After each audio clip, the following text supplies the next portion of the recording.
How to clean your Tineco Pure 1 Air Pet Pro Vacuum. Start by removing the top part of the vacuum, the actual machine, from the stick attachments. To do this, press and hold the button on the stick and lift up by the handle of the top motor. Over a trash bin, begin by emptying out any of the debris in the dustbin. To do so, click the small black button on the underside of the canister to open it, gently tapping the dustbin on the side of the trash can or against your hand to ensure all debris is removed. Inside the canister, you will see the pre-motor filter. To remove it, simply grab and turn counterclockwise before pulling it out. It is important to not turn your appliance upside down with the opening of the canister facing upward when removing the filter to prevent dust from entering the motor. To remove the post-motor HEPA filter, simply pull up on the top of the machine and remove it. This one is magnetic, so it will easily be removed. Both filters can be rinsed in cold water and using a soft sponge or a non-wire brush to remove any excess debris if needed. Remember not to use any soap as it may damage the filters. Then let them air dry fully, which can take up to 24 hours. Return to the canister and use the provided brush to wipe out any debris caught in the vacuum suction tube. Wiping it will avoid dust accumulation, which can affect its performance. If you have any remnants stuck, you can also use a clean, damp cloth to wipe it down. Use the damp cloth to also wipe the inside of the dustbin to remove any buildup of dust, hair, and other debris before wiping it dry. Once the filters are fully dry, they can be replaced into the machine. Enter the pre-motor filter back into the dustbin and twist it clockwise to lock into place. Place the post-motor HEPA filter back into the top until you feel it magnetize into the machine. Next, remove the stick attachments and the bottom of the vacuum. To do this, press and hold the black button on the front and pull up to remove the stick tubes. Then lift to remove the bottom off of the charging base. Cleaning the bottom of the vacuum and all of its parts is very important to keep it working at its peak performance. First, use the dry skinny brush provided to clean out the tubes and pipes and collect any debris caught.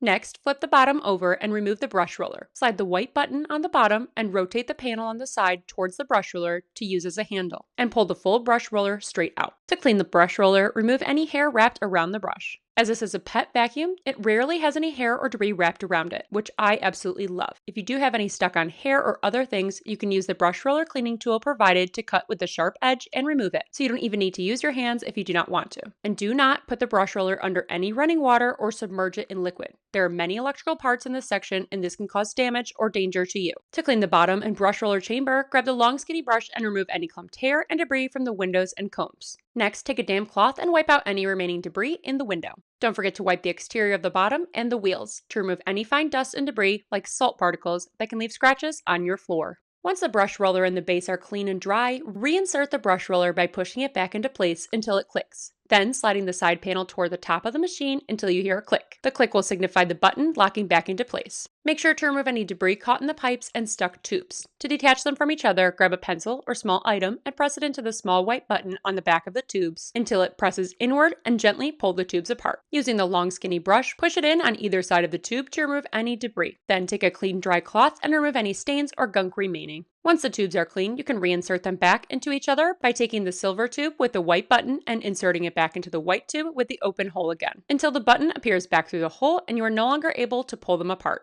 Since a Tineco Pure 1 Pet comes with a few attachment pieces, you will want to wash and clean those too. First, using the long skinny brush, remove any dirt or hair from the inside of the attachments. Since they do attach back into the machine, we want to be careful not to soak the base of these attachments. Rinsing the tops of the attachments and even using a thin brush or a sponge to get any hard to reach areas or stuck on gunk. Set them aside to air dry fully before using them again. Remember to wash your sink when you finish cleaning up your vacuum to remove any gunk that you may have left in there. The charging pad will collect dust and debris that has fallen from your vacuum over time, so be sure to wipe it with a dry rag to remove any buildup, including the charging points so you can ensure the machine is charging correctly. Now let's put it all back together. Start by placing the bottom base of the vacuum onto the charging station. Then take the tubes and insert the bottom of the silver tube onto the brush roll bases tube until you hear a click. Press the motor top of the vacuum back onto the tubes until you hear a click, and replace the attachment pieces to their rightful homes on the side of the charging station. And there you have it, a clean and well-maintained vacuum that will work better and clean more powerfully. I recommend cleaning your vacuum at least once a month for optimal performance and a lasting machine. Follow us to learn more cleaning and home tips.